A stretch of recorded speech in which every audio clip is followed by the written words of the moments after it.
Hello! So over the summer, us three worked at AIE tech camps, and we're here today to introduce Rachel, I don't know how to pronounce her last name. Yes, she's also known as the mayor at camp because we all had fun camp nicknames. I went as the producer. I went as lifeguard.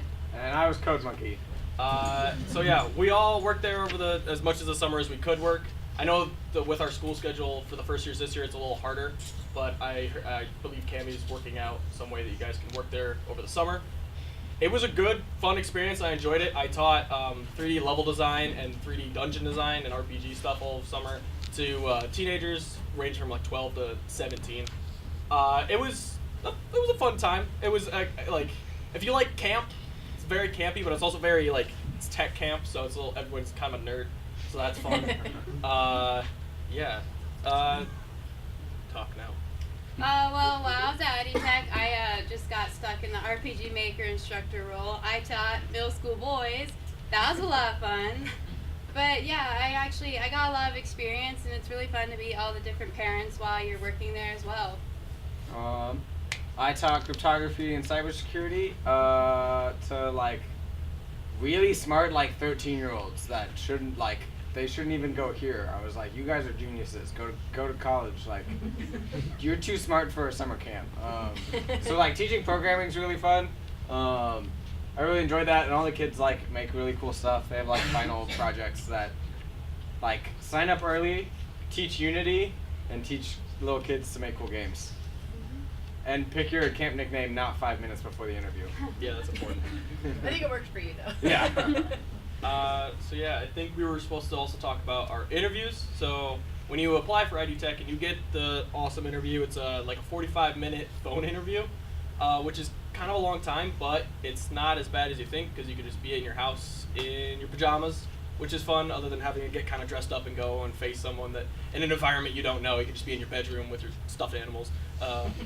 So I know something that worked really well for me, and I know worked kind of well for other people is like we stood up and we walked around and we kind of just stayed active. So I know that works for me, so I can keep myself kind of like, I don't know, just active. If I just sat too long, I'd get stagnant, and I feel like that would come out in the way I was speaking, and that's really all you have in a phone interview. You have to sound engaged, and you have to sound like you're actually trying to make a good impression, because all you have is your words, and other than like having a flashy smile and being able to look someone in the eyes and talk to them really well. So. Same thing as him. I stood up straight, and I did actually get up, and I actually walked around all over my house, because at first I was nervous, but then I was like, oh wait, this is like my future boss, and I calmed down pretty quickly, especially since the Sreebny is actually really easy to talk to. But yeah, just keep a calm voice. That's what I did, and again, be just engaging, and that's really all you need, is just be engaging, be alert, have all your information ready to go in case you're asked questions. So yeah. I don't have anything else to add. Be ready for questions. Some of them are interesting. They were. Cool. All right, so we're gonna let her talk now. So this Thank is you the for the mayor. introduction. Yeah, mayor. Well, thank you for the intro. It's nice coming to a place where I know so many familiar faces. I work with Cammy and AIE Tech go back. So. Can you guys hear her back there? Oh yeah, let me know if I need a microphone. I think I should be all right. But yeah, I have a couple of goals with my talk today. One of them is my selfish goal, of course, of filling my summer camps with wonderful AIE students to teach the nerds, as you say, to teach the really bright kids, boys and girls alike, who come to our summer camps to learn about game design, robotics and engineering, computer science and programming, and design, photography, film, things like that. We really have a lot of offerings in the Seattle area. We're hiring primarily for instructors who can commute to either the east side, Seattle, but also Tacoma, Bothell. We're in quite a few places. So One of my goals is to tell you a little bit about that as a summer opportunity. Sounds like this summer you'll be very busy, but possibly, your future summers, we're hoping that you can lend us your tech experience and your wonderful personalities, and that you grow from that as these lady and gentlemen have. But I also have the goal of everybody in here gaining some insight into how to interview over the phone, because as we know, so many tech jobs, you might be interviewing somewhere in Colorado or somewhere in Bellevue.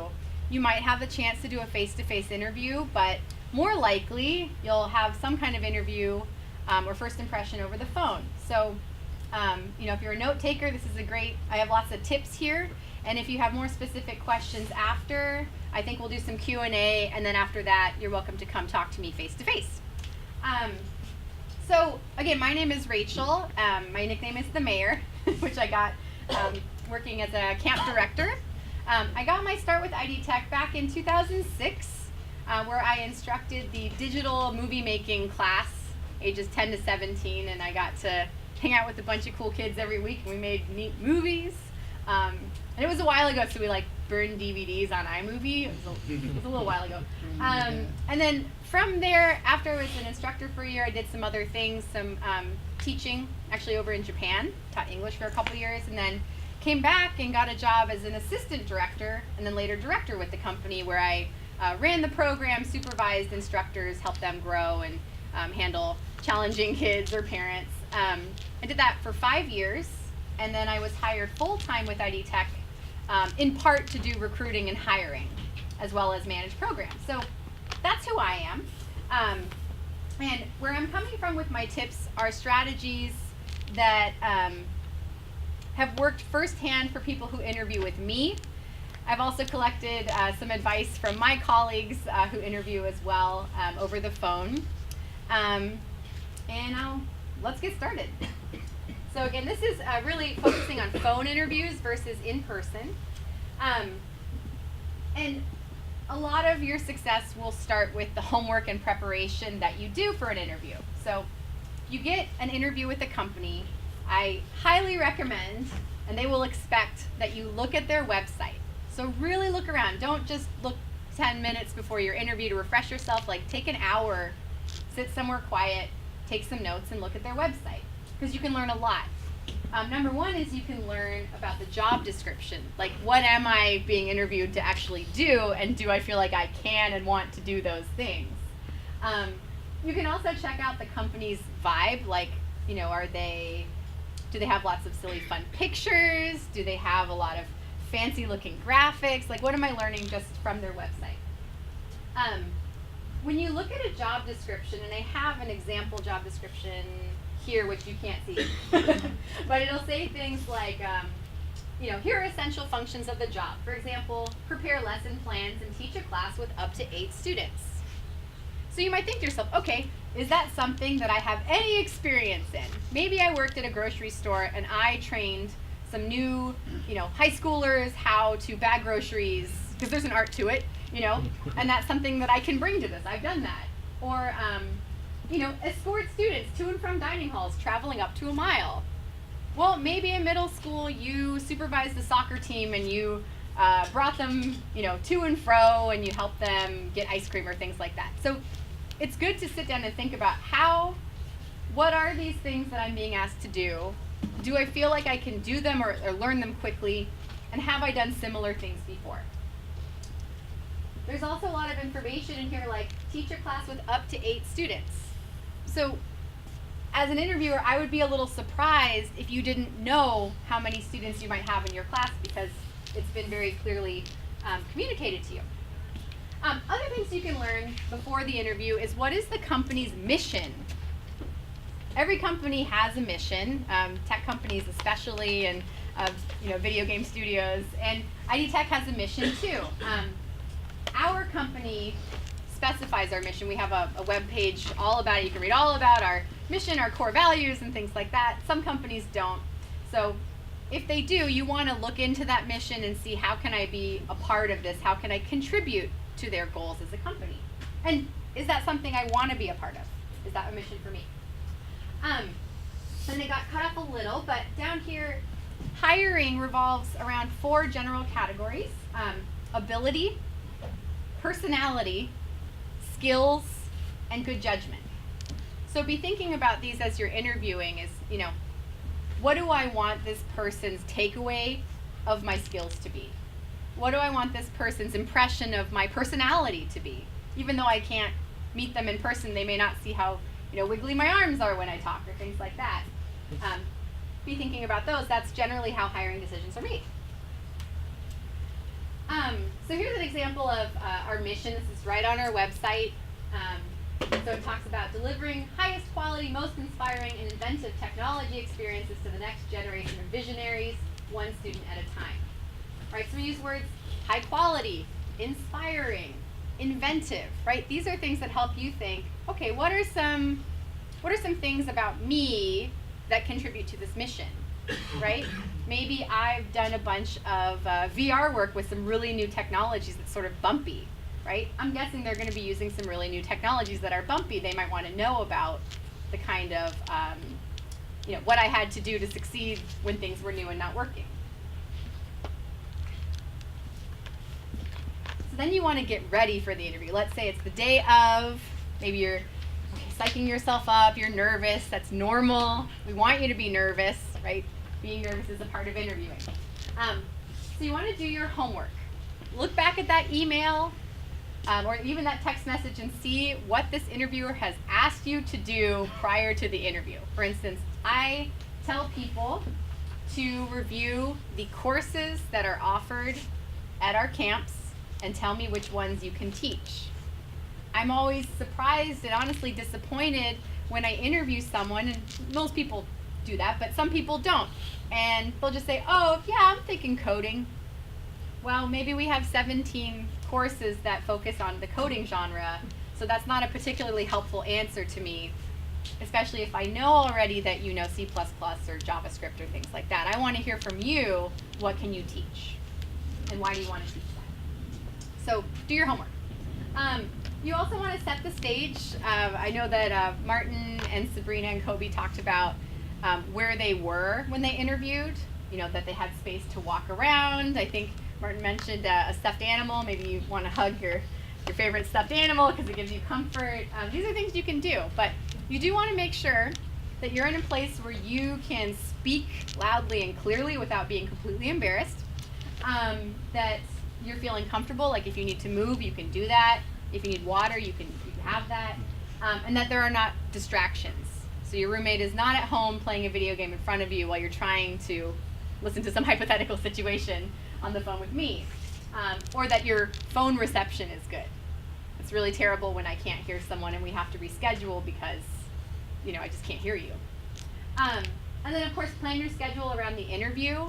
I do have some people who need to reschedule interviews every once in a while because they planned the interview 10 minutes after their class finished and class went over, or they didn't have time to bike home, or things like that. So really plan your day around that interview so that you are not stressed for time, and that you really have all the time you need to prepare well. Bless you. So on the phone, there will be some long and potentially awkward silences. And that's okay. That's a part of being on the phone during the interview. Your interviewer is going to be really comfortable with that there might be some silences. They will not hold that against you. We're not expecting you to continue to talk if we're quiet. There are some reasons for this too. One is we might want to make sure that you're done, and that silence gives us some kind of pause, like, oh, okay, they finished, great. Two is that we're taking notes. So what's very likely is we're just finishing taking notes. You might even hear the clicking in the background. So just know that those pauses are okay, and please don't feel like you have to fill them. Be ready to take notes.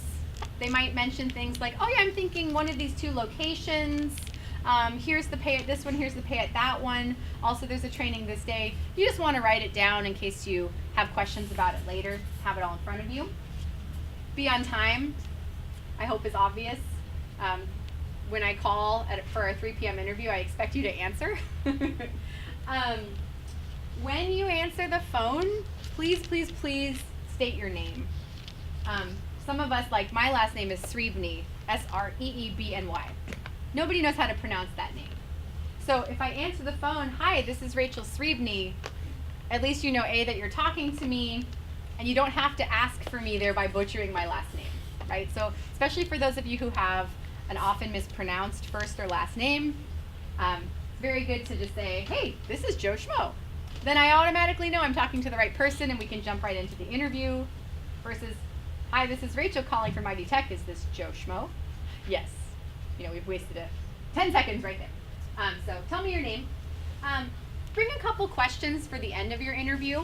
Usually there's time at the end after I've asked you a bunch of questions where you get to ask me questions. So plan these ahead of time. Are there things that you're curious about? Maybe you want to know, like, what's the absolute best and worst thing about working at camp? Or who is your CEO and how tall is he? Something like that. Feel free to bring some fun questions for the end. Even if they get answered throughout the interview, it shows me that you did some research and that you're curious about us. And that makes me perhaps a little more curious about having you on our team. And then thank your interviewer at the end. Like, yeah, it's my job to interview people, but it's very polite to say thank you so much for the opportunity. And I highly recommend sending a follow-up email as well, or a thank you note if you have an in-person interview saying thank you so much for your consideration. I really appreciated it. Just going a little bit extra to say, like, thank you for your time. Hope it works out for me. So, during the interview questions, it's very important to answer the question. And that's kind of a silly, I felt silly writing that, but on the phone, especially when you don't have questions in front of you, it's very easy and very natural to get off, a little bit off task or off from the question. Maybe you're telling a story that you totally think connects to a point, but then you forget the point halfway through the story. So just make sure you're answering the question, and if you feel like you've just told a story, you've kind of gone in a circle, maybe you're not sure, it's okay to say, have I answered your question? And then the interviewer will let you know. And it's okay to ask to repeat the question. So maybe you're halfway through that story and you're like, uh-oh, forgot what I was supposed to say. Can you repeat the question one more time? No problem. Facts and examples in your answers have more impacts than hypothetical. So you might have the world's most wonderful theory on game design or the most wonderful theory on how kids can learn game design, and that's great, but I want to hear about what you've done. I want to hear about your experience. So if I ask you a question, and I have some examples later on, like you have a kid who's really advanced, they've taken this Minecraft class 3 times before, what can you do for them? Instead of telling me your theories, just say, well, when I play Minecraft, here are some crazy advanced things that I figured out how to do. I would show a couple of those to the student and see what they're interested in, as an example. There are 3 general kinds of questions in an interview. One is hypothetical situations, or what if. What if you have a student who falls down a well and then they're covered in bunny rabbits? What do you do? Things like that's a hypothetical. It's not real, but it's based on maybe some truth or challenge in the job. Bunny rabbits and wells are not a part of this job, by the way. Some are going to ask you about your background, like tell me what job experience you have and how that's going to help you be great at this job. And then some might ask you about goals with the company, like, okay, well, you want to work with us, what do you want to get out of that? If you're like, money, please, right? That's not maybe the most goal-focused question or mission-focused question. So be thinking about these in general. Background questions. So focusing on your previous work, whether it's something you did at school, whether it's something you've done in a job, even if it's, again, flipping burgers, bagging groceries, these are jobs, or volunteering. So, for instance, at ID Tech, we're looking for people who will work as instructors teaching game design or coding or robots for kids ages 13 to 17. If you're talking about working at a grocery store, consider which of your responsibilities would support your work with tech, with teaching, with kids.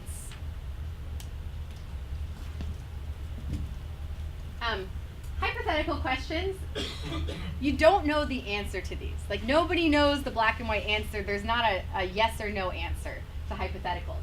The goal is really to see what general ability do you have in this genre of question, and what is your judgment? Like, what do you want to do? So a couple things here is clarify the question and make sure you understand it.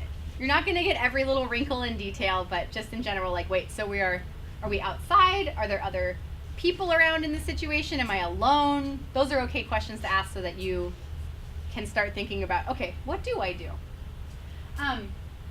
2, I recommend that you state your end goal. What do you want to happen in the end? What's your goal resolution with this situation? So my hypothetical was a student falls into a hole and is buried under a pile of adorable rabbits. What would you do? Right? So your end goal might be, well, I want to get the student out of the hole, but I don't want to hurt any of the adorable rabbits.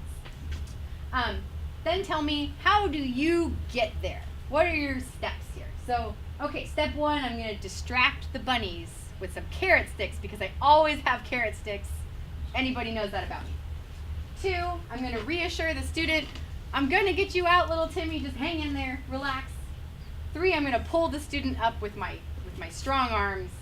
And 4, once the student's out and the rabbits are safe, I'm probably going to tell my supervisor what happened in case they have to fill out adorable rabbit-related paperwork or call a parent or something like that. Great, you've answered the hypothetical. Is it the correct answer? Maybe, but moreover, I've learned things about you and what you do when you're not really quite sure what to do. And that's helpful to me to know if you're going to be a good fit for this job and a good fit for the team. Rachel, yeah. every single tech company, game studio is going to want to see that process from you guys. From Google to ArenaNet, they want to hear what your process is. So, and if I were you guys, I would take a picture of that, that slide right there, and just like think it through, because that's going to be really critical when you guys are interviewing. And you're going to interview. Yeah, absolutely. And I think just thinking about what do you want to happen in this situation is probably the most important part of answering the question. And then please don't overthink it. I don't know why it's crossed out, but we're not looking for the black and white solutions here. Otherwise, I'd ask you a math problem or something. I just want to know what it's like for you to think through something, and is that going to be a good fit for this job where you are going to be good at the job and you are going to succeed in it. All right. So Cammie asked me to give you some examples of not great responses. I'll read these because I know they're hard to see, but vague answers are tricky for an interviewer.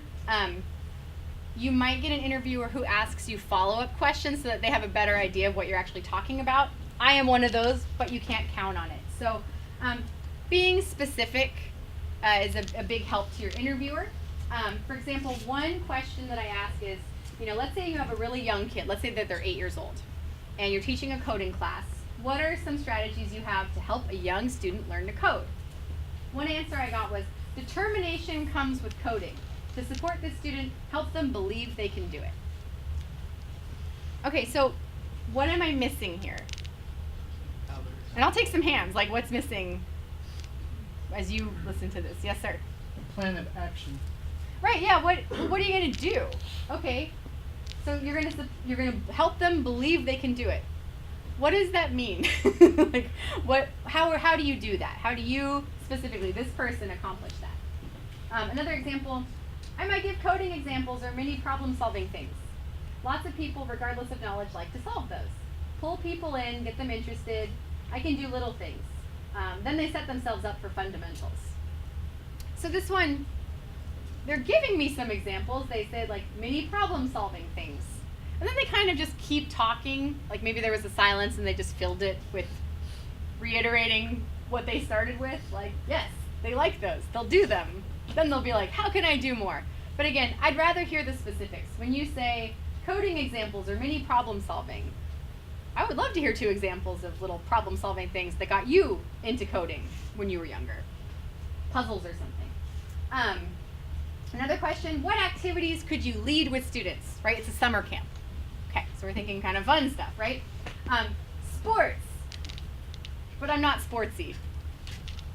Okay, well, if the question is, what activity can you lead at camp? And you tell me I can lead sports, but I'm terrible at sports.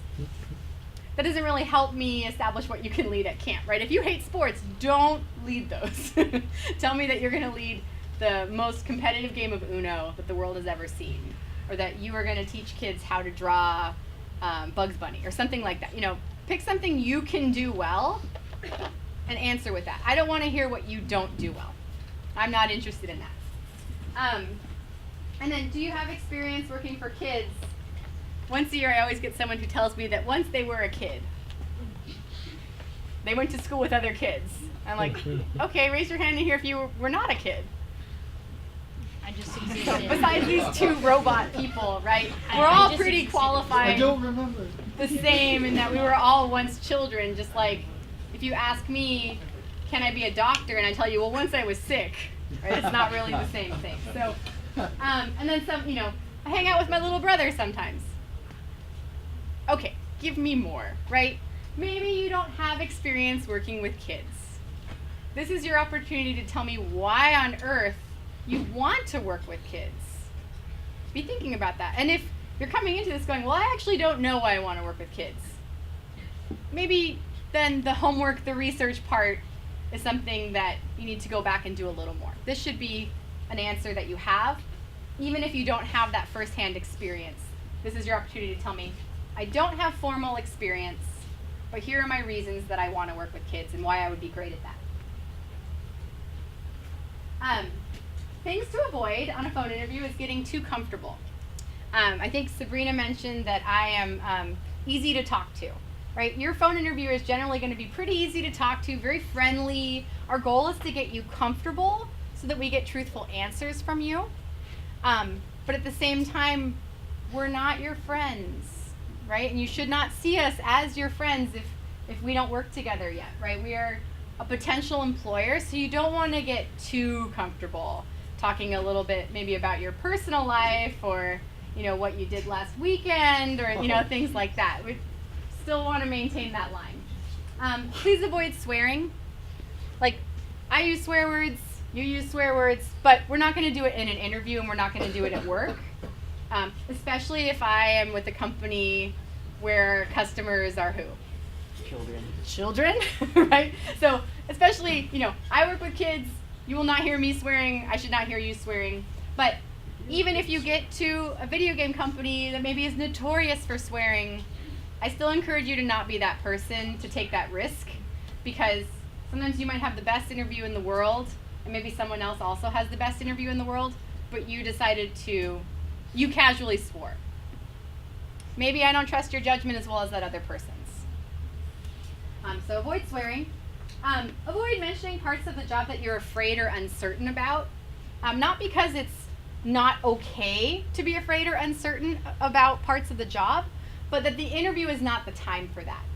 It's when you're being hired on. If you're offered the job, that's the time to say, you know, I'm wondering about this thing. Do I get training on this? What kind of opportunities will I have to grow in this? The interview, I just want to hear what you're great at and why you want to do this job and how you're going to do this job well. So avoid the things that you're not sure about. Avoid jobs that you'd prefer to have this summer that aren't the job I'm interviewing you for. Okay, yes. All right, maybe we all want to go work at Valve this summer. Sure. Me too, right? Let's go work at Valve. But don't tell me that you're really just holding out for Valve, but you want to have a backup just in case. I don't want to be your backup. Yeah, so don't tell me that, even if it's true. Don't mention experience you don't have, right? Well, I've never worked with kids before and I have no idea how to teach them, but you definitely want to hire me. So like, okay, maybe we're not highlighting our weaknesses, just highlight your strengths, and I, as the interviewer, will make that informed decision about whether I think this is a job where you can learn and be good at it. And if it's not a job that you're going to be successful in, then you dodged a bullet if you don't get the job, right? And also, I would encourage you to save questions for the end, because it is possible if you're asking questions throughout the interview, that you use up your time asking those questions. And it's really, the end is the time. All right. And then finally, after the interview, again, thank your interviewer. It's polite, it's nice, makes a good impression. Send any requested materials right away. Like if you tell me that you made this great website, and I'm like, cool, can you send that to me? You want to send that to me, make sure to follow up. If for some reason you don't hear back from someone within 2 weeks, it's completely fine to email and follow up. Hey, I wanted to see where you are with this hiring decision. Thanks so much. And then I highly recommend that all of you ask for feedback. Not during the interview, because we can't give it to you, but after. Write and just say, hey, thank you so much for your time. I would love feedback on what went well and what I could do better. Because every interview, if you ask for feedback, and you have 5 interviews a year, that's 5 learning experiences that help you get better at interviewing, and that is invaluable to you being awesome at this. And my last thing before we just open it up to questions is that ID Tech starts hiring on November 1st. So if you're thinking that might be cool for you or someone you know, make a mental note. Our area programs are at the University of Washington, Seattle, University of Washington up in Bothell. We have Eaton School and Bellevue College on the east side, and the University of Puget Sound down in Tacoma. You can ask me if you're interested about the job application, and I can chat with you about that. And I also have some fun stickers, Post-it notes, things like that have our website, which is idtech.com/jobs.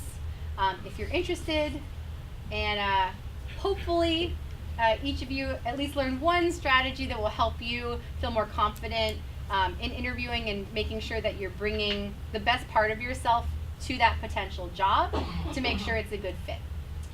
Thank you very much for your time and your attention.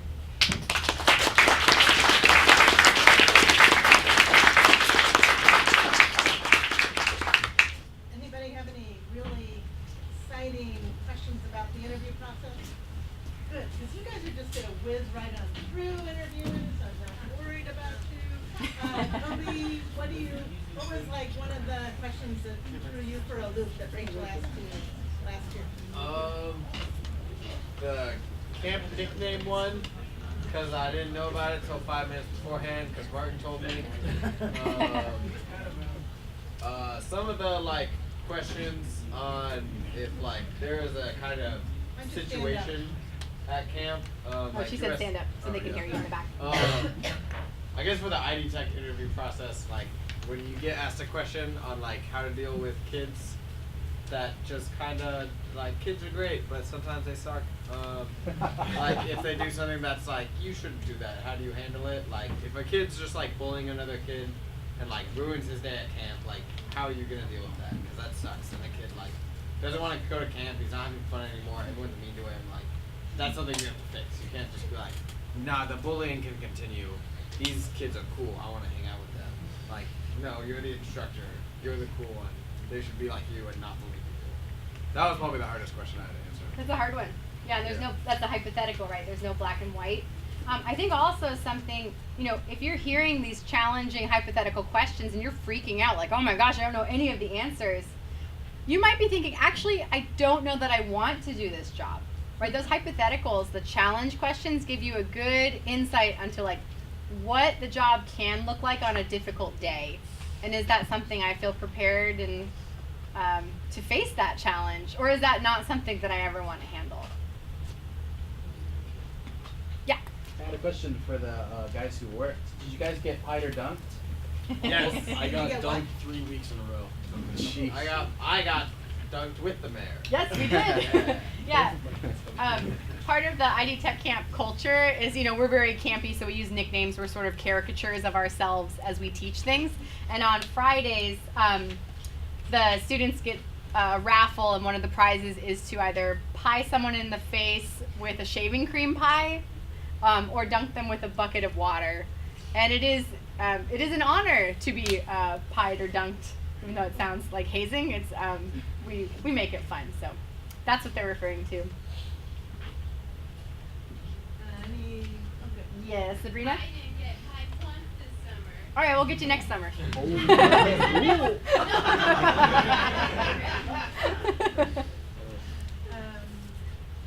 yes. Just as a curiosity thing for the whole camp situation, do you happen to have any stories or tales of your own of something that just happened to be really great that you didn't expect? Oh my gosh. Wait, repeat the question. Something like a story of something that was particularly grand, something great that you didn't expect that came out of the job. Not just the job itself, maybe a situation or something positive that happened. Because just as somebody who may be interviewed by anybody, including you guys, that's something I'm curious to know, because you can never write those down since those are really unexpected. But it's nice to hear personal takes on something great that's happened. Yeah, so, and what's your name? Zach. Zach, he just asked, basically, is there anything that unexpectedly was wonderful that happened on the job? And I will first say, Zach, that is a great question to ask at the end of an interview. What is something that was unexpectedly wonderful about the job for somebody? Because they should have an answer for that, right? I would encourage some of my three here to think about something for them, because I've been working with ID Tech for, this is almost, I think, my 10th year with them. So I would say that unexpectedly wonderful things are often the shyest kids in the world, where like you can just tell it's like physically painful for them to look you in the eye and tell you their name. We get some very shy kids because it's a tech camp. To watch them make a friend or gain confidence learning something that they didn't know how to do, and then watching them show it off, I think that is probably the highest privilege of working with kids, but especially with the brightest, shyest kids of the bunch, the ones who maybe don't have a lot of friends at school. For me, that has continued to be my unexpected joy. Do you have anything to add to that? I don't know. I guess like mine was my like first week. Also, I lost a kid on the first day. It was fine. We found him. It went great. I figured it out. But he was like 13 years old, teaching cryptography and cybersecurity, and he is like the smartest 13-year-old I have ever seen. Like, he knew programming as good as I did, and he's 13, and I'm like, you shouldn't be here. You need to go to college. And like just watching him like code like crazy, and I'm like, I think I know how that works. Yeah, I don't know. He's just like his dad taught him programming at like 6 years old. Yeah. He was cool. Really bright kids. Yes. So do you guys only have like tech? I mean, I know how the tech name, but like tech camps as in only like coding and that type of thing, or do you have stuff that's also like on the art side? Yeah. So I would say, I know that are you in the track of 3D modeling and things? Yeah, that type of thing. Yeah. Oh, are there opportunities for things besides coding and game design, like the art, visual design kind of thing? And so I would say yes, there are fewer of those. You get them at the biggest camps, but UW is the second largest camp in our company. So we do 3D printing and 3D modeling, and we have had some game design 3D modeling hybrid classes where you're modeling things in Maya and then importing them into Unreal. So we do have some of those, and I recommend that if you really want to be teaching a class like that you apply early, because those are the spots that get filled the fastest. Yeah, besides that, we do coding, and we have several languages that we're hiring for. We do lots of game design for both teens and preteens with different engines, and then we also do robotics and engineering, things like Vex or Lego Mindstorm, simpler kits. And Tinker. Kind of dovetailing off that, how often do you guys add new curriculum to your program? Every year. Really? Yes, yeah. One of the parts of our mission is that we are challenging ourselves as a company to offer and to instruct and to write curriculum for the most up-to-date stuff. So, for instance, we're adding a new course curricula for machine learning and AI. I have no idea what that is. I have to hire someone great for it, so I'll be learning about that. Chances are whoever is hired to teach that class is going to be learning as well. So that's just one of the parts of working with us, is that we are challenging ourselves. We have new curriculum every year. We retire some every year, and then we revise whatever's left.